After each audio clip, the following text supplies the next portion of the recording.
Muito bem. Nessa biblioteca, nós temos, vamos dizer, um imaginário romanesco, que em parte sai dos livros, mas em parte sai da oralidade. A primeira ideia que tem os leitores do Borges é que se trata de um escritor muito só escritor, e cuja literatura sai da literatura. Isso é um erro básico, porque, na verdade, grande parte da literatura, e é fundamental entender isso, dependeu da mescla com a oralidade, da narrativa oral, como os grandes narradores brasileiros, como Guimarães Rosa e como Pedro Nava, que são narradores que se impregnaram desta arte de contar histórias anônima dos narradores orais. Não? Todos nós somos um pouco narrador. Não? Sabemos algumas coisas, contamos. Tudo que nos acontece nós transformamos em histórias. Não? A narrativa oral se perde na noite dos tempos. Não? E certamente um lado fortíssimo desta construção da narrativa vai depender deste filão oral. Entenderam? Essa mitologia urbana tem alguma coisa de épica. Não? O Aristóteles chamou de épico um conteúdo de vasto assunto. Épico, você precisa respirar, porque é um mundo amplo que é épico. Não? Quer dizer, o mundo da narrativa tem que dar conta de vastos conjuntos. Não? Quer dizer, um poeta épico é o narrador de vastos conjuntos, conta uma vasta tradição, não é coisa pequena.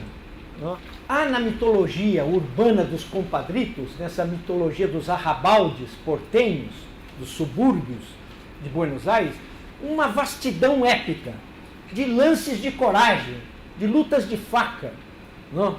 E o personagem que vive isto é um remanescente das lutas rurais, porque o gaúcho foi não só criou a riqueza argentina no interior, era um tipo social que vinha do campo, não?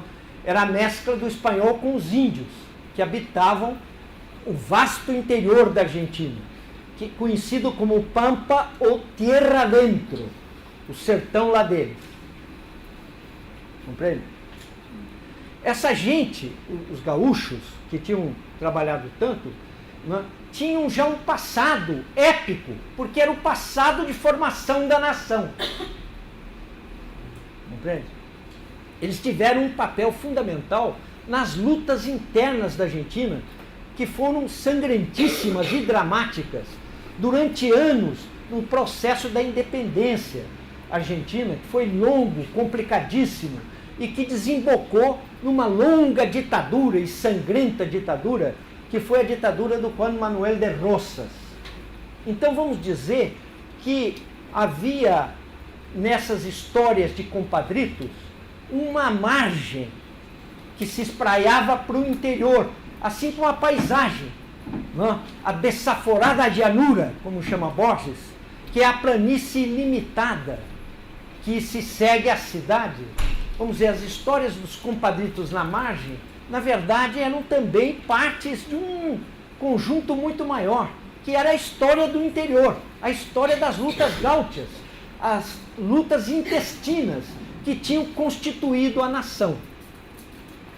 O Borges percebeu isso logo, que aquilo tinha uma dimensão épica propriamente dita, porque se emendava com a história do país. Tá entendendo? E com a literatura que vinha antes, que era a literatura do José Hernández, que cantava o gaúcho, ou com Sarmiento, que era o presidente da República que tinha tentado acabar com aquela gente toda pela educação, ou seja, levar a civilização à barbárie. Compreende? Certamente o ponto de vista liberal, né, era de que aquele mundo rural, né, feito dos federalistas do interior da Argentina, composto pelos índios e pelos gaúchos, era uma barbárie, era um mar de barbárie. E que Buenos Aires era uma ilha de civilização. Precisava levar a educação para lá, para acabar com a barbárie.